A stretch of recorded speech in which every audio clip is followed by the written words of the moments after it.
Hello friends, जौहरी aunty की रसोई में आप सभी का बहुत बहुत स्वागत है। एक बात बताइए कि क्या आपके साथ भी ऐसा होता है कि जब प्याज के पराठे बनते हैं तो वो फटते हैं सारे और फूलते नहीं हैं। भाई मेरे साथ तो यही होता था, लेकिन मुझे अचानक से अपनी माँ की जो रेसिपी वाली किताब थी वो मिल गई और उसको मैंने खोल के पढ़ा और इसमें प्याज के पराठे की तरीका देखा तो मेरे को मन में आया कि मैं क्यों ना आप लोगों से भी इसको शेयर करूं। और इसीलिए मैंने आज प्याज के पराठे बनाए और इतने टेस्टी बने कि बस आप देखेंगे इसको खा के बना के तो आप भी इसकी तारीफ करेंगे और बार बार बनाना चाहेंगे। इतने तो क्रिस्पी होते हैं, फूले फूले बहुत बढ़िया से बन के तैयार होते हैं। और साथ में जब अगर आप इसके चुकंदर की चटनी खाएं तो चुकंदर की चटनी की रेसिपी में आप अगर कमेंट करके बताएंगे तो मैं आपको फिर डाल दूंगी। बस ये इसके लिए मैंने प्याज काटा। और प्याज कैसा काटा, अगर आप बारीक बारीक किस तरह से लंबा लंबा लच्छे में काट सकते हैं तो काट लीजिए, और नहीं तो जो चिप्स कटर होता है उसमें इसको चिप्स की तरह से कर लीजिए, काट लीजिए। बहुत ही बारीक कट जाता है आराम से। आप इसको क्या करेंगे, इसमें नमक मिला के और रख देंगे जितना आपको फिलिंग के लिए नमक डालना है वो। और फिर उसके बाद में हम ये दूसरा मसाला तैयार करते हैं तो उसके लिए मैंने ग्राइंडिंग जार में करके वो वाला मसाला डाला जो धनिया, सौंफ, जीरा, काली मिर्च इन सब चीज़ों का बनाती हूँ, बस वो वाला मसाला थोड़ा सा डाल लिया। और फिर ये भुने हुए चने आप बिना छिलके वाले भी ले सकते हैं, लेकिन ये हेल्दी बहुत होते हैं छिलके वाले और फ़ायदा करते हैं, तो इसलिए मैंने यही वाले छिलके वाले लिए और इसको पीस करके रख लिया। दरदरा से थोड़ा सा बारीक पीसना है आपको, बहुत ज़्यादा मोटा भी नहीं रखना और बहुत बारीक भी नहीं करना है, बिल्कुल पाउडर। इसके बाद में मैंने आटे की तैयारी की, तो मैंने आटा लिया है, तो 1.5 बोल के करीब मैंने आटा लिया और फिर उसमें 2 स्पून करीब 15 ग्राम मैंने इसमें सूजी मिला ली।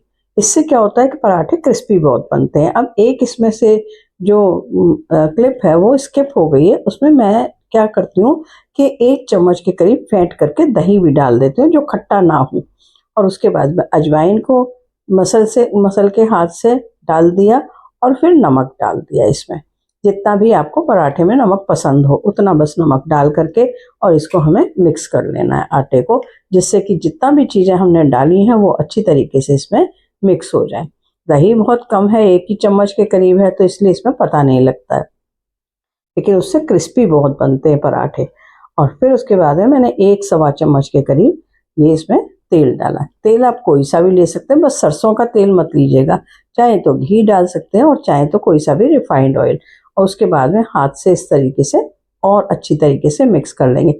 इसके लड्डू नहीं बनाने हैं हमें, जैसे हम बाकी चीज़ों में बनाते हैं कि लड्डू बन जाने चाहिए, पर वो नहीं बनाना है हमें, बस खाली इसको मिक्स कर लेना और फिर थोड़ा थोड़ा पानी डाल करके, ताज़ा पानी जैसा होता है नॉर्मल, बस वही डाल डाल करके इसको हमें मल लेना है। और थोड़ा थोड़ा करके पानी डालेंगे, नहीं तो ये एकदम से पतला हो जाएगा। तो हमें बहुत पतला भी नहीं करना है और बहुत ज़्यादा हार्ड भी नहीं बनाना है, यानी पराठे का आटा जैसा बनता है बस वैसा ही बनाना है। ये देखिए इस तरीके से ये मल गया मेरा आटा और इसको मैं थोड़ी देर के लिए रेस्ट करने के लिए 10 से 15 मिनट के लिए छोड़ दूँगी। बस ये देखिए इसको ढक दिया। अब ढकना किस चीज़ से, किसी बर्तन से इस तरह से ढकना है, चाहे तो डोंगे से ढक दीजिए, चाहे किसी कांच के बर्तन से ढक के और रख दीजिए एक साइड में। अब हम फिलिंग की तैयारी करते हैं, तो जो मैंने प्याज काट के तैयार की हुई थी उसमें बेसिक मसाले डालेंगे जितने आपको अच्छे लगते हैं। हल्दी, धनिया, लाल मिर्च पाउडर, अगर चाट मसाला अच्छा लगता है तो चाट मसाला भी डाल सकते हैं, मैंने नहीं डाला है क्योंकि ये वाला मसाला जो है धनिया और सौंफ और जीरे वाला, बस ये वाला मसाला मैं डाल करके इसको मिक्स कर रही हूँ। बस ये इसको अच्छी तरीके से मिक्स कर लेंगे। अब आप कहेंगे प्याज में तो हमने नमक डाल दिया था तो इसमें पानी निकलेगा और बहुत ज़्यादा, ये देखिए कितना पानी इसमें हो जाता है।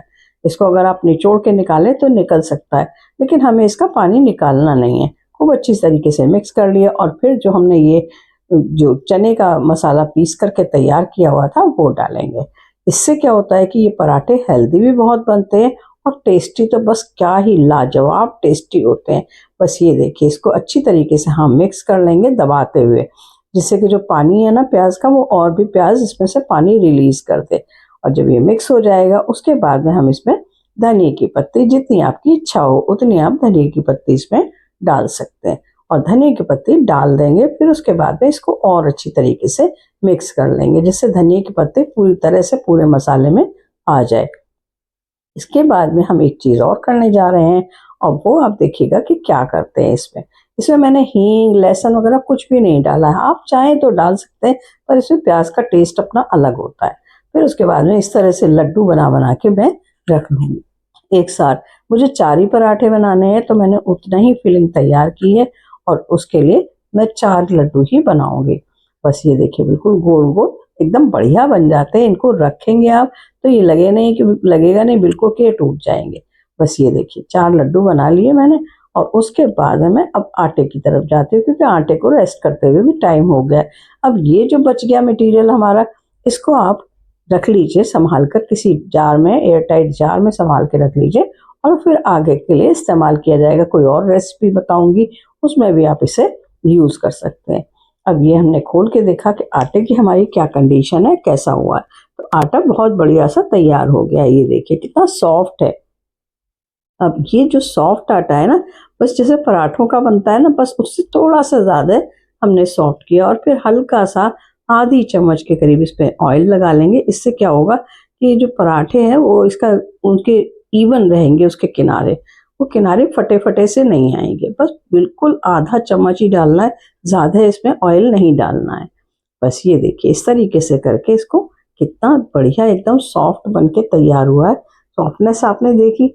अब उसके बाद में इसकी भी लोइयां तोड़ लेंगे आटे की, और आटे की लोई तोड़ करके और फिर इस तरह से थोड़ा सा बेल लेंगे, और थोड़ा सा इसमें सूखा आटा लगा करके अब ये जो हमने लड्डू बना के रखे थे ना, इनको ले करके हल्का सा एक बार गोल घुमा लेंगे, और फिर इसको टिक्की की तरह से चपटा कर लेंगे, और फिर इसके ऊपर भी थोड़ा सा सूखा आटा डाल लेंगे, और फिर जैसे पैक करके हम बनाते हैं पराठों के लिए, वैसी लोई बना लेनी है। बहुत ही साधारण और इजी है। हाँ, तो आपसे एक रिक्वेस्ट है कि अगर रेसिपी आपको पसंद आ रही हो तो भाई लाइक का बटन तो दबा ही दीजिए, और साथ के साथ में एक शेयर कर लीजिए अपने जितने भी मिलने वाले हैं, जिनसे भी आप पसंद करते हैं कि वो भी इस पराठों को बना के खाएं, तो उनसे शेयर कर लीजिए, और एक बढ़िया सा कमेंट छोड़ दीजिए। साथ के साथ कमेंट में ये भी बताइए कि आपने मेरी इस रेसिपी को कहाँ से एंजॉय किया।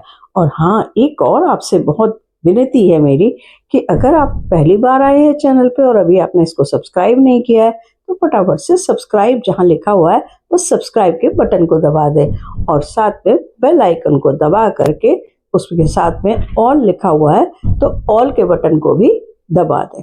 इससे क्या होगा कि मेरी आने वाली सभी रेसिपीज की नोटिफिकेशन आपको सबसे पहले मिलती रहेगी। बस पराठा मिल जाए तभी मीडियम आंच पर लेकर के, हमें तेज आंच पे नहीं बनाना है, नहीं तो जल्दी जल्दी से पराठे बनेंगे। मीडियम आंच पर इसको तवे को चढ़ा करके थोड़ा गर्म हो जाए, तभी हमें पराठा डाल देना है इस पे, और फिर इसमें थोड़ा थोड़ा, हाँ मैंने इसको देसी घी में बनाया है, तो आप अगर चाहें तो देसी घी में बनाएं, बटर में बनाएं, या फिर रिफाइंड में बनाएं, जैसी आपकी इच्छा हो।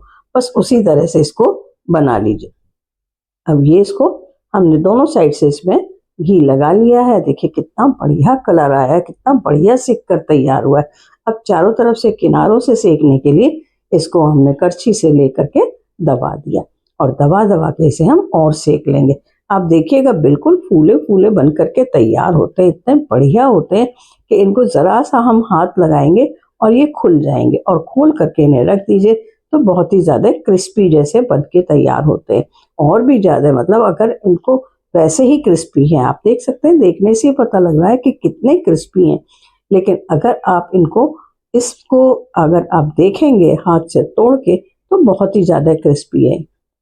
इसका एक कमाल क्या है, थोड़ी सी हमने सूजी डाली है और 1 चम्मच करीब दही डाला है। यानी इस काम को अगर आप करते हैं तो आपके पराठे जो हैं हमेशा बहुत क्रिस्पी बनेंगे। मठरी बना रहे हैं तो उसमें भी अगर आप थोड़ी सी दही डाल देते हैं तो वो बहुत क्रिस्पी। हाँ, ध्यान रहे कि दही जो है वो खट्टा नहीं होना चाहिए। देखा कितनी आसानी से ये खुल गया पूरा पराठा, और लंबे लंबे प्याज के लच्छे और धनिया की पत्ती नजर आ रही है इसमें। कितना बढ़िया बन के तैयार हुआ, यानी हर कोने में ये मसाला गया है। वैसे हमारा प्याज का मसाला हर कोने में नहीं जाता है। अब इसको खाने के लिए जो मैंने बनाई है साथ में, वो है हमारी चुकंदर की चटनी। इसके साथ में खाइए और सर्व करिए, लोगों को खिलाइए और मज़े लीजिए ये प्याज के पराठों के और चुकंदर की चटनी के। तो फिर इसी तरह से बनी रही है। हाँ, थैंक्स फॉर वॉचिंग। एंड अगर आपको रेसिपी अच्छी लग रही है तो एक बढ़िया सा कमेंट ज़रूर छोड़ दीजिए। फिर मिलेंगे नेक्स्ट वीडियो के साथ। Till then have a nice day, bye. हाँ, साथ में मैंने चुकंदर का रायता भी बनाया था। ये बहुत ही टेस्टी बनता है, तो इसको भी ट्राई करके देखिएगा और बताइएगा कि ये चुकंदर का रायता और चुकंदर की चटनी कैसे लगी।